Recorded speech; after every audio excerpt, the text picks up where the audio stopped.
आप लोग लगातार श्रवण कर रहे हैं वीतराग श्रवण भगवान महावीर की अमृतमय वाणी श्री सूत्र कृतांग सूत्र के माध्यम से। सूत्र कृतांग सूत्र में आगे अन्य सूत्र के माध्यम से कहा है, सौणी जह पंसु गुंडिया विहुणीय घंसयई सीयम रयम एवं दवी ओ हाणवम कम खवई तवस्सी माहाणे।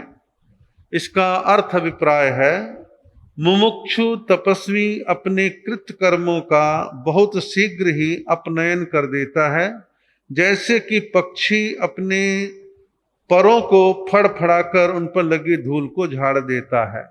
यह भाव समझिए आप। मुमुक्षु मोक्ष की इच्छा रखने वाला, मोक्ष को चाहने वाला। कौन? तपस्वी साधक।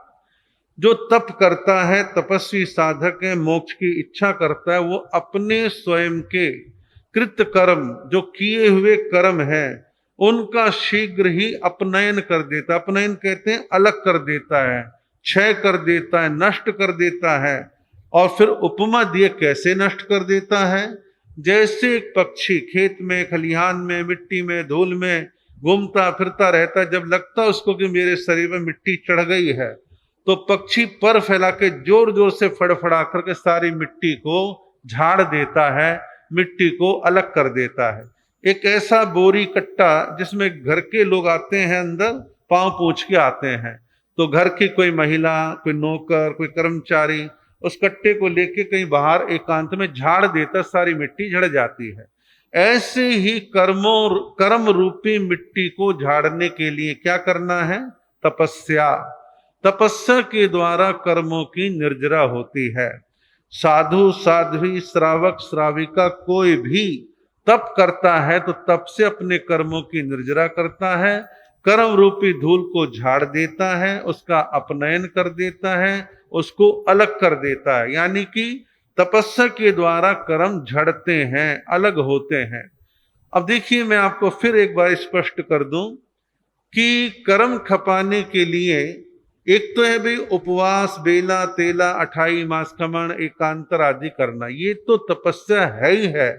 लेकिन हमारे यहाँ जैन शास्त्रों में 12 प्रकार के तप बतलाए हैं, और 12 प्रकार के तपों में जिससे जो जितना हो जाए वो सब तपस्या, और तपस्या से कर्म झड़ते हैं, कर्म नष्ट होते हैं। आपसे भूखा नहीं रहा जाता। लेकिन आप ग्रंथ पढ़ते हैं, पुस्तकें पढ़ते हैं, स्वाध्याय करते हैं, आपको उससे क्या फर्क पड़ेगा? उससे पड़ेगा।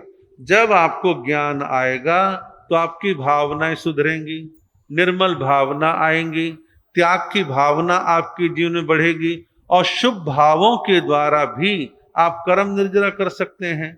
पढ़ते पढ़ते आपके जीवन में विनय के संस्कार आए कि अपने से बड़ों की विनय करने से कर्म नहीं कटेंगे, करेंगे।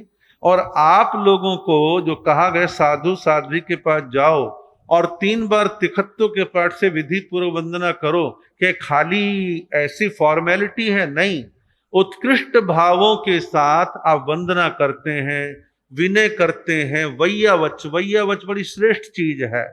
वैयावच यानी सेवा करना, बीमार साधु साध्वी की सेवा करना, रोगी पीड़ित की सेवा करना, ये सेवा भी तो कर्म निर्जरा का माध्यम है। अपने लगे हुए पाप दोषों की आलोचना करना, ये भी कर्म निर्जरा का माध्यम है। कुल मिला के बात यह है, मोक्ष की चाह रखने वाला साधक, मुमुक्षु साधक तपस्या के द्वारा कर्म को झाड़े, कर्म को अलग कर दे। जैसे पक्षी जो है अपने परों को फड़फड़ा करके धूल मिट्टी झाड़ देता है। अगले सूत्र में कहा है, मोहम जंती नरा ए समुडा, जिसका अर्थ अभिप्राय है, इंद्रियों के दास ए संवृत मनुष्य हिताहित निर्णय के क्षणों में मोह मुग्ध हो जाते हैं। आप इसको थोड़ा आसान शब्दों में समझें। इंद्रियों के दास, इंद्रियों के दास का मतलब क्या है? वो व्यक्ति जो बार बार अपनी इंद्रियों की गुलामीता करता है। नहीं नहीं, मैं तो ये सुने बिना रह नहीं सकता, मैं तो सुनूंगा। नहीं नहीं, मैं तो इस मोहक चीज को देखूंगा ही देखूंगा। नहीं नहीं, मैं तो सूंघूंगा।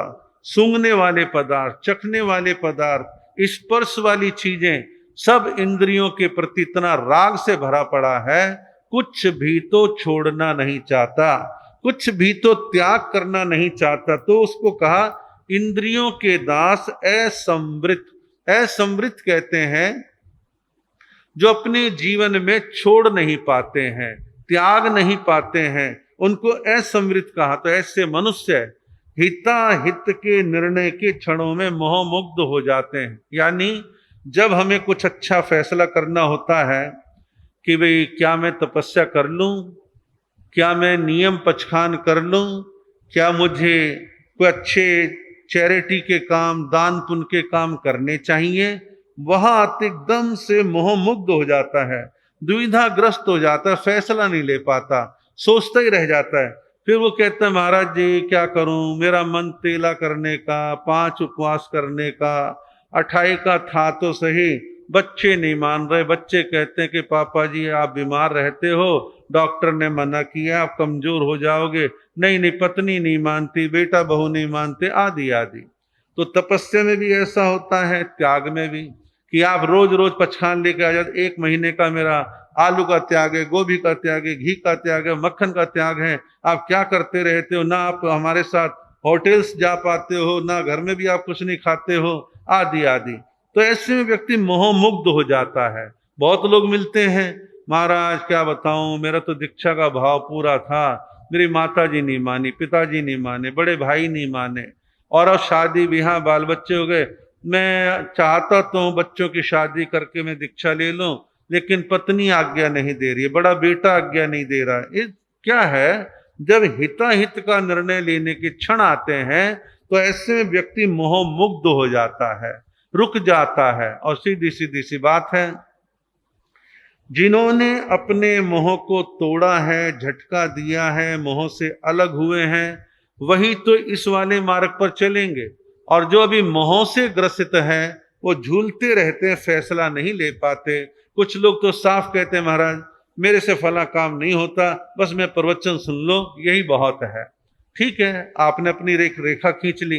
कुछ होते हैं कि कोशिश करते हैं कि तपस्या कर लूं, त्याग कर लूं, ऐसा कर लूं, वैसा कर लूं, लेकिन मोह से ग्रसित होकर के वो निर्णय नहीं कर पाते, उलझ जाते हैं। आगे अन्य सूत्र में कहा है अहस्यकारी अन्य सिम इंखिणी, कहा कि दूसरों की निंदा हितकर नहीं है। दूसरों की निंदा हितकर नहीं है, यानी कि दूसरों की निंदा नहीं करनी चाहिए। हितकर से मतलब क्या है कि मेरे हित में नहीं है निंदा करना। हित में क्यों नहीं है? क्योंकि मैं रस लूंगा, निंदा करूंगा, आनंद महसूस करूंगा और अपने नए कर्म का बंधन मैं और बांध लूंगा। इसलिए मेरी आत्मा की दृष्टि से हितकर नहीं है। ये तो बात होगी आत्मा की। क्या बाहर की दुनिया में, बाहर के व्यवहार में आप बार बार निंदा करते हो तो क्या आपको अभिनंदन पत्र मिलेंगे? लोग कहेंगे तो निंदक है, बेकार आदमी है, इसकी बात का भरोसा मत करना, इसको कोई अपनी बात बताना ही मत, ये तुम्हारी बात को उड़ाता फिरेगा, इस पर विश्वास नहीं करना। तो निंदक व्यक्ति पर कोई वैसे भी विश्वास नहीं करता। और यूं जहां तक अहितकर की बात है तो ये कर्म बंधन का कारण बनती है। तो इसलिए कर्म बंधते हैं, वैसे फिर हमारे को निंदा नहीं करनी। हमारे यहाँ आगम शास्त्रों में कहते निंदा के बारे में, पिट्ठी मनसम ने खाई जा, जिसका मतलब पीठ का मांस मत खाओ। इसका भाव क्या है? इसका भाव यह, पीठ पीछे किसी की निंदा करना पीठ का मांस खाने के समान है, ऐसी उपमा दी गई है समझाने की दृष्टि से कि एक संगीन अपराध है और किसी की निंदा करते हैं तो पीठ का मांस खाने जैसा गलत काम करते हैं। और आपने देखा होगा पीठ पीछे आलोचना करने वाला निंदा बुराई आलोचना भी करता रहेगा, पीछे मुड़ मुड़ के देखकर कोई सुन तो नहीं रहा है, कोई आ तो नहीं रहा है, फिर जिसको सुना उससे कहेगा मेरा नाम मत लेना, मेरा नाम मत लेना, और मैंने तुम्हें बता दिया है। तो इस तरह से निंदा करने वाला व्यक्ति अपने होठों से अपने जीवन में गंदगी इकट्ठी करता है। हाँ, एक बात का ध्यान रखें, एक शब्द है निंदा और एक है आलोचना। निंदा तो यह हम राग द्वेष से प्रेरित होकर के हम निंदा करते हैं। एक है आलोचना। आलोचना का अभिप्राय होता है गुण दोषों को देख करके गुण भी देखना और दोष है तो उनके बारे में जानकारी लेकर के सामने वाले को समझाने की कोशिश करना, ये आलोचना कहलाती है। अब देखिए कि आप अपने बेटा बेटी के गुण दोषों को जानते हैं, बुद्धिमान है, पढ़ने में होशियार है, लेकिन लापरवाह है, तो आप बीच बीच में उसकी आलोचना करते हैं, ये एक दो चीज ठीक कर ले तो तू हीरा है हीरा, तो आपको आलोचना करनी पड़ेगी। आप लोकतंत्र में आलोचना को हटा दो, विपक्ष कहे भी हमें तो कोई लेना देना है नहीं, जैसे मर्जी सरकार चलाओ, तो फिर सरकार अनियंत्रित और तानाशाह हो जाएगी। तो लोकतंत्र में आलोचना को सही अर्थ में लिया जाता है कि ये आलोचना हमारे को होश में रखने के लिए है। हमारे क्रियाकलापों की आलोचना विपक्ष कर सकता है, तो आलोचना तो अच्छी है कदाचित, लेकिन निंदा करना ईर्ष्या से प्रेरित होके, द्वेष से प्रेरित होके, मोह ममता से प्रेरित होकर के हम कई बार अपने निंदा करते हैं। तो निंदा से बचने की बात आगमकार ने कही है। आगे अगले सूत्र में कहा है तैसम वे जाहई से रयम, जिसका अभिप्राय है जिस प्रकार सर्प अपनी कैंचुली को छोड़ देता है, उसी प्रकार साधक अपने कर्मों के आवरण को उतार फेंकता है। देखिए, एक साधु दीक्षा लेता है तो उसके मन में एक भावना होती है और होनी चाहिए। जैसे जैसे हमारे जीवन में स्वाध्याय बढ़ता है, ज्ञान बढ़ता है और हम तत्व ज्ञान को जानते हैं, तो हमें मालूम पड़ता है भाई ये मार्ग क्या है। ये मार्ग कर्म बांधने का नहीं है, कर्म तोड़ने का मार्ग है। जब ये बात दिल दिमाग में बैठ जाती है तो एक साधक बार बार ये विचार करता है कि जितने मैं काम कर रहा हूं मन से, वचन से, काया से, ये कर्म बंधन के कारण है या कर्म मुक्ति के कारण है। तो ऐसे में साधक का लक्ष्य है कि कर्मों के आवरण को तोड़े, कर्मों के आवरण से बाहर आने का प्रयास करे। और आगमकार कहता है जिस प्रकार सांप अपनी कैंचुली को छोड़ देता है, इसी प्रकार साधक अपने कर्मों के आवरण को उतार फेंकता है। अब उतारने के लिए करना क्या है? यहाँ कोई केमिकल लगाने की जरूरत नहीं है। त्याग है, तपस्या है, नियम है, पचखान है, स्वाध्याय है, भाव विशुद्धि है, इन सब के द्वारा कर्म की निर्जरा होती है। कर्म अलग होते हैं, कर्म टूटते हैं, कर्म झड़ते हैं। तो हमारे को अपने जीवन के अंदर कर्मों के आवरण से मुक्त होने का पुरुषार्थ अपने जीवन में करना चाहिए। अगले सूत्र में कहा है जो परिभवई परम जंपम संसारे परिवत्तई महम। इसका अर्थ है जो दूसरों का परिभव अर्थात तिरस्कार करता है, वह संसार वन में दीर्घ काल तक भटकता रहता है। सीधी सीधी सी बात है कि साधु है या गृहस्थी है, हमारे परिचय में संपर्क में बहुत लोग आते हैं। अच्छे भी आ सकते हैं, बुरे भी आ सकते हैं और सभी तरह के लोग आ सकते हैं, लेकिन हम ऐसा कोई भी काम ना करें कि हम दूसरे का तिरस्कार करें, अपमान करें, इंसल्ट करें। हो सकता है सामने वाला कई बार उसका व्यवहार हमें अच्छा ना लगे, हो सकता है बीमार हो सकता है वह आर्थिक रूप से कमजोर हो, कैसा भी कारण क्यों ना हो, बदसूरत हो, तो हम उसका अपमान ना करें, प्यार से उसको कहें ठीक है आप बता रही है, लेकिन उसके अपमान ना करें। और कई बार मैंने देखा, अनुभव किया कि बहुत सारे लोग सामने वाले का अपमान कर देते हैं तो मन में गांठ बांध लेता है, मन में द्वेष आ जाता है।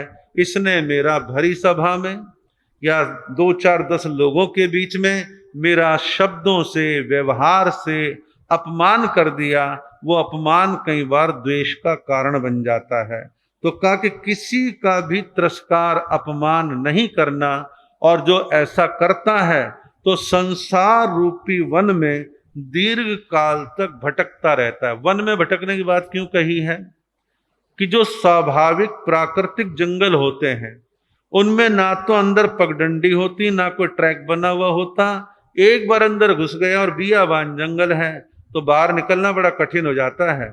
यही मालूम नहीं पड़ता पूर्व कहाँ है, पश्चिम कहाँ है, मुख्य सड़क कहाँ पर है, अंदर अंदर भटकता है। और संसार वन में भटकना क्या है, 4 गति 84 लाख जीवा योनि में जन्म मरण जन्म मरण जन्म मरण करना, ये भटकना ही तो है। तो इसके मूल में एक कारण बतला दिया औरों के बारे में कि वह औरों का तिरस्कार, अपमान, बेइज्जती ना करे। इन मामलों में थोड़ा सा ध्यान रखना चाहिए कि कई बार हम शब्दों में सामने वाले का अपमान कर देते हैं, व्यवहार में किसी क्रियाकलाप के द्वारा सामने वाले का हम अपमान कर देते हैं। कई बार हम अपने स्वयं के घमंड के कारण, अभिमान के कारण, पैसे का हो, सुंदरता का हो, एजुकेशन का हो, उस घमंड में आकर के अपमान कर देते हैं। ऐसा नहीं करना, चाहे वो साधु साध्वी करें या श्रावक श्राविका करें या साधु साध्वियों का कोई अपमान करे या श्रावक श्राविका का कोई अपमान करे। और कई बार मैं देखता हूं कि लोग बातों में इतने घुमा फिरा के या सीधी चोट मारते कहते हैं आ जाते हैं खाने के लिए, और खाने का ताना मार देते हैं कि आप खाने के लिए आए हो। ऐसा अपमान करना ये भी उचित नहीं है। कोई आया है, वो 2 रोटी खा लेगा, चला जाएगा, लेकिन आपने कह करके उसके स्वाभिमान को ठेस पहुंचा, इसका अपमान किया। अपमान किसी का भी नहीं करना। अगले सूत्र में कहा है महयम पली गोव जानिया जावीय वंदन पूयण इहम। कहा कि साधक के लिए वंदन और पूजन एक बहुत ही बड़ी दलदल के समान है।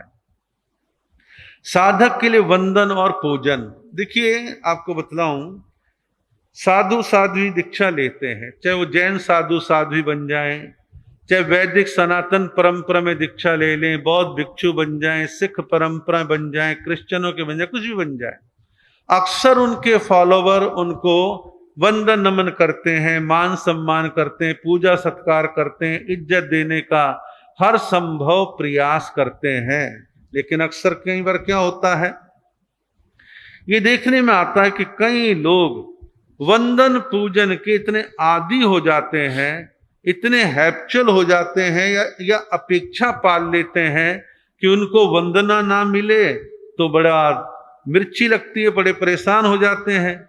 मैं समझता हूं कि साधु की कोई वंदना कर दे तो ठीक, ना करे तो ठीक। ये तो हो गया तटस्थ भाव। एक होता है कि वंदना सिखाने का संस्कार देना। बच्चे हैं, अभी नहीं पता, बच्चों वंदना इस पाठ से करते हैं, इस विधि से करते हैं, ये तो हो गया ट्रेंड करना। फिर भी मान लो एक व्यक्ति 25 साल 30 साल का है और वो जैन भी हो सकता है, आर्यन भी हो सकता है, आपको मानने वाला भी हो सकता है, नहीं भी हो सकता है, और जैन भी है, तो क्या सारे जैन वंदना कर ही देंगे? किसी के मन में नहीं है, नहीं है तो साधु अपने मन में ये विचार करे, कर दी तो ठीक है, नहीं करी तो भी ठीक है, मुझे क्या लेना देना है। जब मान सम्मान के दलदल में कोई फंस जाता है और कोई उसको वंदन नमन ना करे तो गर्मी आ जाना, सामने वाले को चोट मारना और तरह तरह की बातें करना, ये किसी भी दृष्टि से उचित नहीं है। मान सम्मान की भूख अपने मन में ना पाले। कई बार मैं देखता हूं कि कईयों के मन में आ जाता है कि हमारे को कौन सी विनती करी है, वो तो 15-20 दिन पहले वैसे हल्का सा सबको कहा था तो हमें भी कह दिया। ऐसे हम जाने वाले नहीं हैं और हम तो बड़े मान सम्मान से जाने वाले हैं। तो कई बार ये मान सम्मान की भूख, वंदन पूजन की भूख कई बार दिक्कत का, परेशानी का कारण बन जाती है, जो उचित नहीं है। साधक के लिए अपने शांत और समभाव में रहने का प्रयास करे। अगले सूत्र में कहा सुहुम में सल्ले दुरुद्धरे। सुहुम में सल्ले दुरुद्धरे का मतलब है मन में रहे हुए विकारों के सूक्ष्म शल्य को निकालना कभी कभी बहुत कठिन हो जाता है। आप इसे समझिए, आपके पांव में एक मोटा कांच लगा तो ठीक है, आपने पकड़ा, निकाल दिया, थोड़ा खून बहा, कोई मरहम पट्टी कर दी, घाव भर गया। लेकिन बारीक कांच, उसकी क्रिच अंदर चली गई, वो पकड़ में ही नहीं आ रही है और बल्कि अंदर प्रवेश कर रही है। तो जैसे बारीक कांच को निकालना कठिन है, ऐसे कई बार साधना के मार्ग पर चलने वाला साधक घर भी छोड़ दिया जी, धन संपत्ति भी छोड़ दी, लेकिन कहीं ना कहीं छोटे छोटे शल्य मन में रह जाते हैं। मैं बड़ा हूं, वो छोटा है, मैं इस जाति का हूं, वो उस जाति का है। कई तरह की महत्वाकांक्षाएं मन में आ जाती हैं, राग द्वेष आ जाते हैं, ईर्ष्या का भाव आ जाता है, और ये छुपी हुई ईर्ष्या को समझना बड़ा कठिन सा हो जाता है। अब मान लीजिए आप प्रत्यक्ष में तो किसी की बुराई कर नहीं रहे, लेकिन सामने वाला किसी और की प्रशंसा आपके सामने कर रहा है, तो हम बेमन से हाँ ठीक है हाँ हाँ कर लेंगे, और उत्साहित, हाँ भी बड़ी अच्छी बात है, देखो उन्होंने तपस्या करी, उनका ज्ञान ऊंचा है, उनका प्रवचन ऊंचा है, वो बड़े अच्छे हैं, शांत हैं। कोई प्रशंसा कर रहा है तो छुपी हुई ईर्ष्या कहते क्या मूल्य देना है, कोई बहुत बड़े हो गए क्या, और मेरे से तो दीक्षा में उम्र छोटे हैं, ये मेरे सामने उनकी क्या प्रशंसा कर रहा है। मन में विचार करे, जैन शासन बड़ा विशाल है, सैकड़ों साधक इसमें काम करते हैं, और सामने वाले के गुणों से प्रभावित होकर के कुछ कह रहे हैं, मैं तो बड़ा हूं ना, मैं तो उदार दृष्टि रखूं, कहा अच्छी बात है भाई साधना के मार्ग पर बढ़ रहे हैं, मुझे तो बड़ी खुशी है। इस तरह के उदार भाव जीवन को ऊंचा उठाते हैं, जीवन का विकास करते हैं। अब आपके खाने में कोई मोटी चीज पड़ गई है तो आप देख के निकाल लोगे, यार क्या पड़ा दिख रहा है, बारीक बाल पड़ा, पता ही नहीं चला कब चला गया खाने में, वो पकड़ में नहीं आता। तो ऐसे सूक्ष्म शल्य, शल्य कहते कांटे को, तो सूक्ष्म शल्य रूपी कांटे कषाय ये हमारे जीवन में छुप के रहते हैं और वक्त वक्त पर सामने आते हैं। हमें इनको भी बुहारना है, इनको भी साफ करना है। एकांत में चिंतन करे कि क्या मेरे मन में ईर्ष्या आती है, क्या मेरे मन में द्वेष तो इतना नहीं आता, राग तो कहीं ना कहीं है। मैं इस राग रूपी कृच्छ को, कांटे को, शल्य को निकालूं और अपने आप को निर्मल बनाने का काम करूं। जब हम मौन होते हैं, जब हम ध्यान करते हैं, एकांत में बैठते हैं और हम अपने आप की आलोचना करते हैं, तो हमें बहुत सारी कमियां हमारे को हमारी मालूम पड़ती है। अब देखिए, आप में से बहुत सारे लोग इस चीज को जानते हैं, हमारे यहाँ पर वृद्धालोचना का पाठ पढ़ा जाता है, आलोचना पाठ पढ़ा जाता है। हालांकि एक परिपाटी बन गई, वे साल में एक दिन संवत्सरी वाले दिन दोपहर में पढ़ लो या सुन लो महाराजों से और सारा काम हो गया।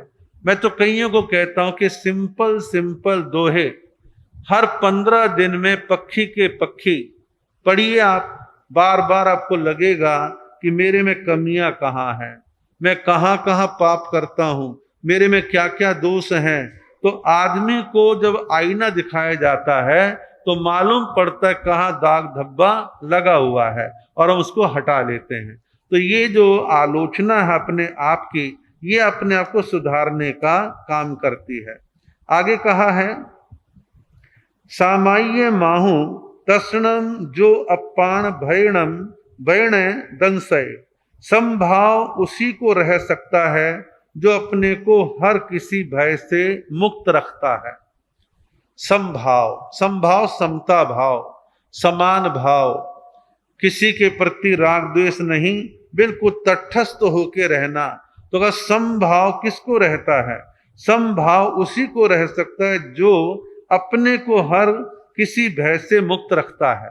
जब हमारे मन में कई तरह के भय आते हैं, जीने का, मरने का, मान का, अपमान का, लेने का, देने का, ये जब आते हैं तो हम अपने जीवन में शांत सम नहीं रह पाते। लेकिन शांत सम रहने की साधना सामायिक के द्वारा आप धीरे धीरे अपनी बढ़ाएं। और मान लो मैं आप कोई भी विषम भाव में चले भी गए, कोई खतरा नहीं है, चले भी गए, तो फौरन अपने आप को रोकें और आलोचना करें कि ये क्या हो रहा है, मेरे मन में क्यों आया ऐसा भाव, मुझे नहीं लाना चाहिए था। मैं अपने आप को समभाव में रखूं, ऐसा ख्याल, ऐसा विचार मन में आना ही चाहिए। आगे अन्य सूत्र में कहा है, अट्ठे परिहायति बहु अहिगरणम ने करेज पंडिये। बुद्धिमान को कभी किसी से कलह झगड़ा नहीं करना चाहिए, कलह से बहुत बड़ी हानि होती है। तो कहा कि बुद्धिमान को कभी किसी से कलह झगड़ा नहीं करना चाहिए। हमारे आप में से कुछ लोग बुद्धिमान है, कुछ मूर्ख भी हैं। अमूर्ख व्यक्ति, अज्ञानी व्यक्ति, मूढ़ व्यक्ति, कुछ भी नाम ले लीजिए, उनकी कुछ आदत होती है बात बात में भिड़ना, बात बात में झगड़े करना, बात बात में ताने मारना, बात बात में कलेश करना, कलह करना। इसे अच्छा नहीं माना गया है।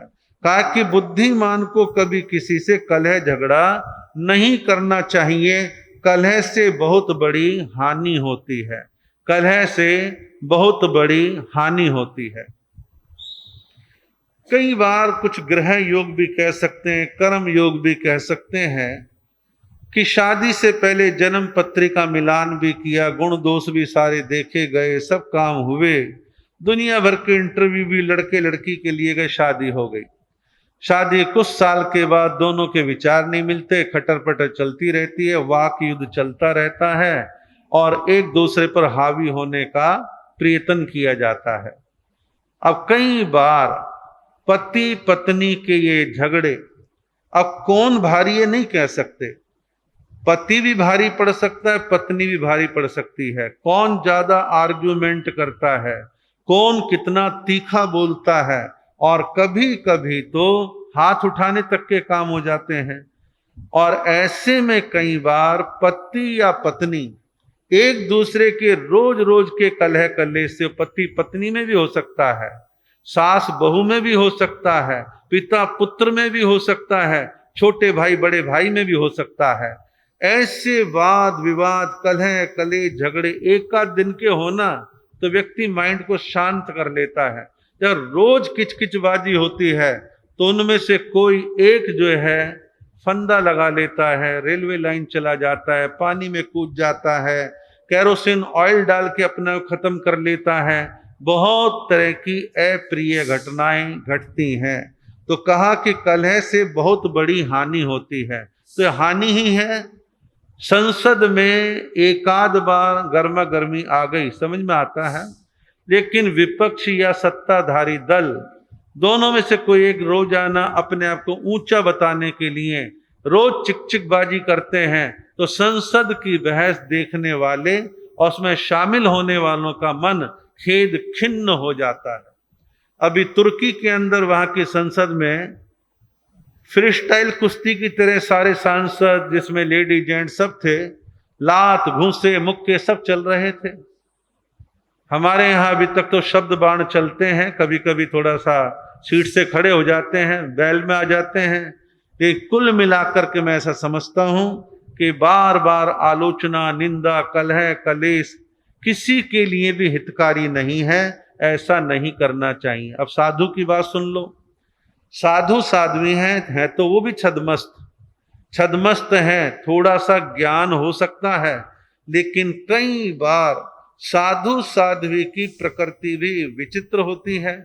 और साधु साध्वी मान लो प्रकृति से थोड़ा तेज है, प्रवचन में भी समाज को लपेटता रहता है, अलग से बुला के भी थोड़ा नाराजगी बहुत ज्यादा जाहिर करता है, गुस्सा करता है, तो धीरे धीरे साधु के बारे में एक धारणा बन जाती है, महाराज बहुत तेज है, भाई डर लगता है, जाते हुए बात करते डर लगता है, वहां तो अपनी मन की बात को कह ही नहीं सकते हैं।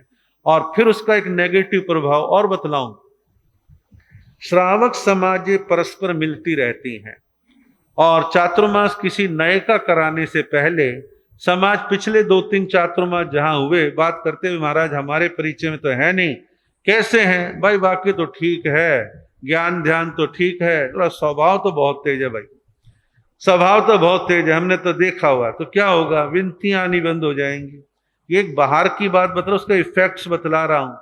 तो अपने स्वभाव को नियंत्रण में करें, बार बार कलह झगड़े वाद विवाद। और मैं तो ऐसा समझता हूं, साधु के मन में भी कई बार ख्याल रहता है कि भाई समाज हमारे इन प्रोजेक्टों को, कार्यों को, हमारी भावनाओं को ऐसे ऐसे ऐसे पूरा करे।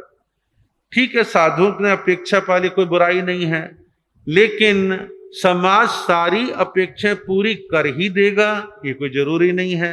तो साधु को तो अपने आप को इस भाव में रखना चाहिए, मैंने एक दो बार कह दिया, इशारा कर दिया, अब नहीं करें तो वो जाने, उनका काम जाने, मैं तो बार बार कहूं नहीं। अंत में ये चीज जो है यही काम आती है। और बार बार झगड़े करना, चाहे समाज में हो चाहे परिवार में हो, ये कुल मिलाकर के अच्छे नहीं है। कई बार मैं समाज में, श्रावक समाजों में देखता हूं, दो ग्रुप बन गए हैं, रोज खींचातानी, रोज मीटिंग में झगड़े रगड़े, ऊंचा ऊंचा बोलना, ऐसा करना, ये उचित नहीं है। तो कलह कले झगड़े जहां होते हैं वहां हानि होती है, विवाद बढ़ते हैं, और इनके परिणाम हत्या, आत्महत्या, मानसिक क्लेश, तनाव में आ जाना, बीपी हाई हो जाना, ये सारी समस्याएं चलती रहती हैं। और हर व्यक्ति को एक संकल्प अपने मन में जरूर करना चाहिए कि मैं शब्दों से बोलूंगा, तर्कपूर्ण बोलूंगा, समझाने के लिए बोलूंगा, लेकिन कुछ भी हो जाए मैं महिलाओं पर हाथ नहीं उठाऊंगा। मैं महिलाओं पर हाथ नहीं उठाऊंगा, वो चाहे मेरी पत्नी है, चाहे मेरी बेटी है, चाहे मेरी बहन है, चाहे मेरी माँ है, चाहे अड़ोस पड़ोस की महिला है, मैं किसी भी महिला पर हाथ नहीं उठाऊंगा। इसे कहते हैं घरेलू हिंसा। और ये घरेलू हिंसा शब्दों से भी होती है, हाथ से भी होती है, किसी हथियार के द्वारा भी होती है। तो ऐसे कोई भी हिंसा महिलाओं के प्रति नहीं करनी चाहिए।